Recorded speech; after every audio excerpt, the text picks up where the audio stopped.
عن حضرة أبي هريرة رضي الله تعالى عنه قال قال رسول الله صلى الله عليه وسلم ما من أيام أحب إلى الله أن يتعبد له فيها من عشر ذي الحجة يعدل صيام كل يوم منها بصيام سنة وقيام كل ليلة منها بقيام ليلة القدر. হাদিস শরীফের মধ্যে সাইয়্যিদুল মুরসালিন ইমামুল মুরসালিন রাহমাতুল লিল আলামিন তিনি ইরশাদ মুবারক করেন। এই হাদিস শরীফ কানা হযরত আবু হুরায়রা রাদিয়াল্লাহু তাআলা আনহু তিনি বর্ণনা করেন,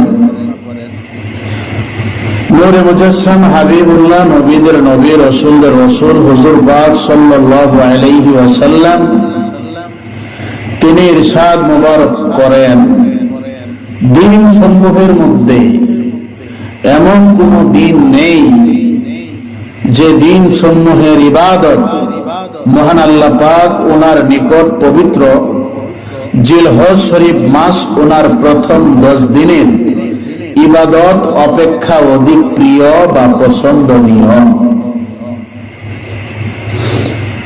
পবিত্র জিলহজ শরীফ মাস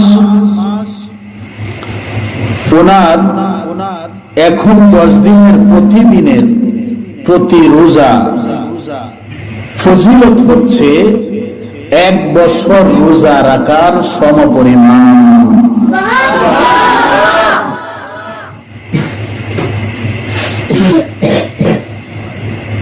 এবং প্রতি রাতের ইবাদত ওনার ফজিলত হচ্ছে পবিত্র কদরের রাত্র ওনার ইবাদতের সমপরিমাণ। পবিত্র জিলহজ শরীফ মাস ওনার প্রথম 10 দিন রাত্র একটা রাত্রর ফজিলত কি? কদরের রাত্রর ফজিলত। সুবহানাল্লাহ। আর দিনের রোজার ফজিলত কি? একটা রোজার ফজিলত 1 বছর রোজা রাখার সমপরিমাণ। সুবহানাল্লাহ। তাহলে এই জিলহজ শরীফ মাসের চাঁদ দেখে 10 দিনের 10টা রোজা আমাদের রাখার দরকার আছে না নাই? একটা রোজা রাখলে যদি 1 বছর রোজা রাখার সওয়াব পাওয়া যায়, এই রোজাগুলা কি সারা যায়? আমাদের সওয়াবের দরকার আছে না নাই? নেকির দরকার আছে না নাই? এরপরে মুসলিম শরীফ ওনার হাদিস শরীফের মধ্যে রয়েছে, আবু দাউদ শরীফের মধ্যে রয়েছে,